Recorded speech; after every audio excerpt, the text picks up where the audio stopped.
Notre expert en patrimoine qui nous rejoint pour évoquer le viager ce matin.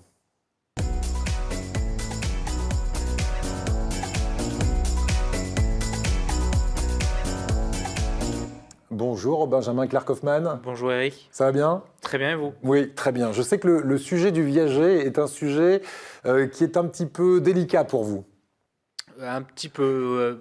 J'en fais pas beaucoup, j'en conseille pas forcément beaucoup. Voilà, et pourtant vous êtes expert en patrimoine. Alors c'est notre thématique effectivement pratique aujourd'hui. On vous parle de ce viager avec notre expert Benjamin, mais le viager, comment ça marche? Et vous allez voir Benjamin que c'est une pratique plutôt peu répandue, assez rare en France. C'est ce que l'on apprend notamment dans ce sujet. Regardez. Alors, le viager, qu'est-ce que c'est? Du latin viaticum, qui veut dire voyage, puis du vieux François viage, qui désigne le temps d'une vie. Le mot viager signifie quelque chose qui dure le temps d'une existence humaine. Un voyage, quoi. Mais comment ça marche? Acheter une maison en viager pour l'acquéreur, c'est parier sur l'espérance de vie du propriétaire du bien. C'est moche, mais c'est ainsi. Vendre sa maison en viager pour le vendeur, c'est dépendre de l'acheteur pour améliorer sa qualité de fin de vie.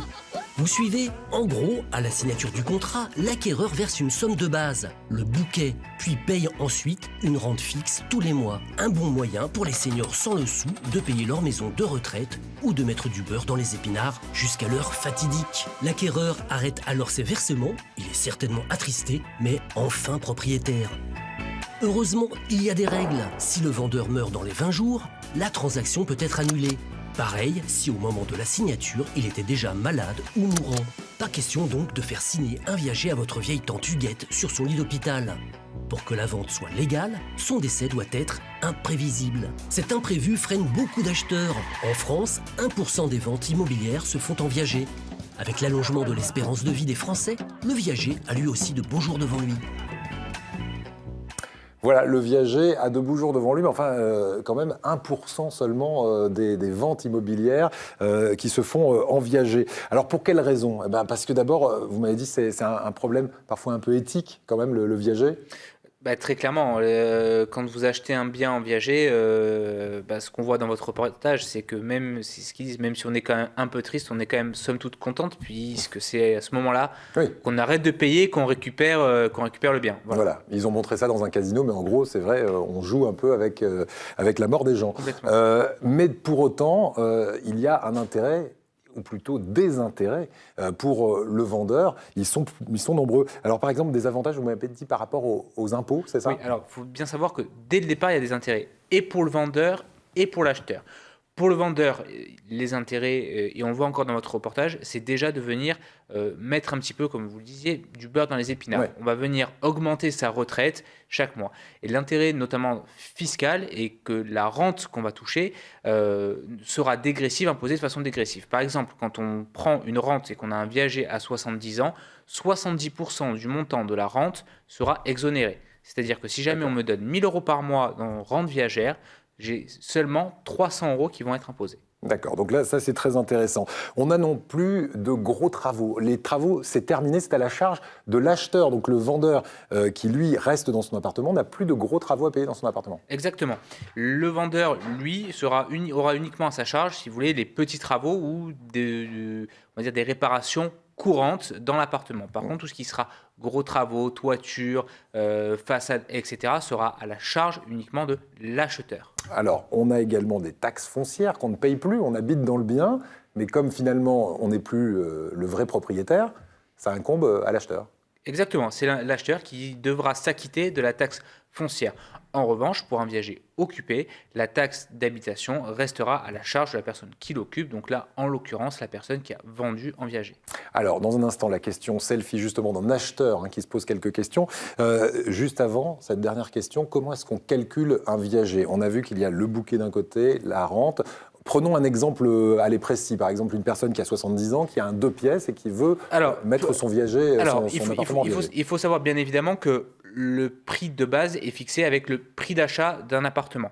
D'accord ? On va donc donner un bouquet qui va être une somme d'argent, un capital, si vous voulez, qu'on va donner à la personne qui vend. Et ensuite, on va venir rajouter tous les mois une rente, cette rente étant viagère jusqu'à la mort du vendeur. Comment on fait pour calculer ce prix-là? Déjà, on a le prix de l'appartement auquel on soustrait bien évidemment le capital qu'on vient verser. Et après, on calcule en fonction de l'espérance de vie de la personne qui vend. Et on a également un petit abaissement puisque on ne jouit pas de l'appartement, donc on a une décote par rapport à ça. Voilà, et l'espérance de vie, ça se calcule de façon très précise. On a des tables tout simplement de mortalité. Tout ça est très gai. Ce qui est très gai, voilà. Voilà, non, mais effectivement, on est dans une émission positive, etc. Mais ce sont des choses qui permettent aussi à certaines personnes âgées, effectivement, d'avoir une retraite aussi un peu plus confortable. Il faut juste pour rebondir, parce qu'on a eu l'exemple il n'y a pas si longtemps que ça, un homme de 70 ans qui vend son appartement d'une valeur de 300 000 euros, avec un bouquet de 100 000 euros, il aura environ 400 euros de rente viagère tous les mois. D'accord. Voilà. À savoir que si on augmente le bouquet, on va venir diminuer la rente, bien évidemment. Et si on diminue le bouquet, donc le capital versé, on va venir augmenter la rente. Mais voilà pour les ordres de grandeur. 300 000 euros, 100 000 euros en capital, 400 euros par mois. Pour un homme de 70 ans. Regardez cette question selfie, et là on va s'intéresser aux acheteurs maintenant. C'est le cas de Jérôme. En tout cas, il aimerait peut-être acheter en viager. Écoutez-le. Bonjour, je m'appelle Jérôme Duclos.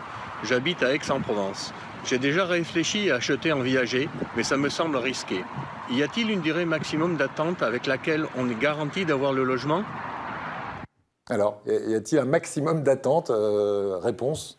Non, puisque comme son nom l'indique, c'est viager, donc jusqu'au décès de la personne qui va vendre. Il n'y a pas de mystère. Il n'y a pas de mystère. On a bien entendu encore une fois dans le reportage qu'il y a ce fameux délai de 20 jours dans lequel ça peut être remis en cause. Mais par contre, au-delà, ça peut être un mois, comme ça peut être 10 ans, 15 ans, 20 ans ou plus. Donc je retire ce que je disais, il y a mystère, justement. Alors, dernière précision aussi pour rebondir sur la question qui vient d'être posée. Un viager peut être sur une tête, mais peut aussi porter sur 2 têtes. Donc là, on va venir ajouter un caractère aléatoire encore plus important. Merci beaucoup.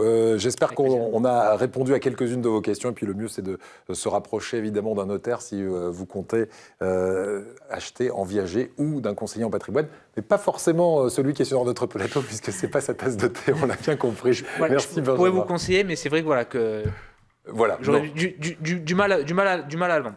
Allez.